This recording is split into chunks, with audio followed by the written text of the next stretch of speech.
Bonjour à tous, je suis Jean-Frédéric, co-créateur de la page des 12 rayons sacrés avec Sandrine.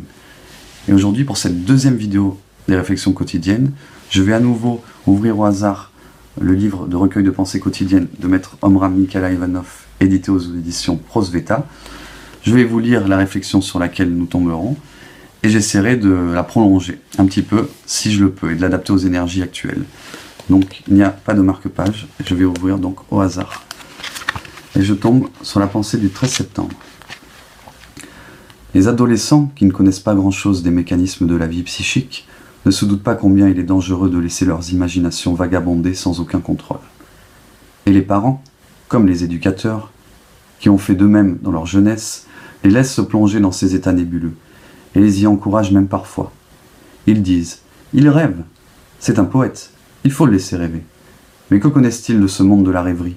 En réalité, c'est le monde astral, avec ses séductions, ses illusions, ses pièges. La nature a mis en l'homme des puissances formidables, et l'imagination est une de ces puissances. Mais elle devient dangereuse si on ne la maîtrise pas. Les jeunes et les adultes également, qui laissent n'importe quel sentiment, n'importe quel désir s'emparer de leur imagination, finissent par être la proie de courants et d'entités malsaines, qui produiront des troubles graves dans leur psychisme. L'imagination doit être toujours orientée dans un sens positif, constructif, vers le monde de la lumière, dont le soleil est le symbole. Voilà, donc, comme d'habitude, une belle pensée de maître Omraam. Donc ce qui me vient, tout simplement, c'est qu'effectivement, comme il est dit, il est très dangereux de laisser les enfants, les adolescents et les adultes vagabonder, se relier par la pensée à, on va dire, à tout ce qui vient, sans qu'il n'y ait de filtre, sans qu'il n'y ait de hiérarchisation par rapport à tout ça. Parce qu'effectivement, quand on se relie à quelque chose par la pensée, on crée un lien avec, et on finit par l'attirer à nous, par le faire entrer en nous, l'inviter en nous. Donc, à chaque fois qu'on va penser, ou qu'on va focaliser notre imagination sur des choses négatives, on va attirer, on va se rapprocher un peu plus de ces choses négatives. Donc, il est déterminant, et ça fait partie du travail de chaque éveillé, de d'abord être dans l'instant présent pour avoir conscience en temps réel de là où il met son attention, là où on met notre pensée, là où on met notre imagination, et afin aussi de pouvoir la tourner dans un sens positif à chaque fois. Et ne pas finir par subir les foudres qu'on se serait nous-mêmes attirés en focalisant notre pensée, notre intention, notre imagination sur des choses négatives. Voilà. Ensuite, disons que c'est quelque chose qui est vraiment sous-estimé.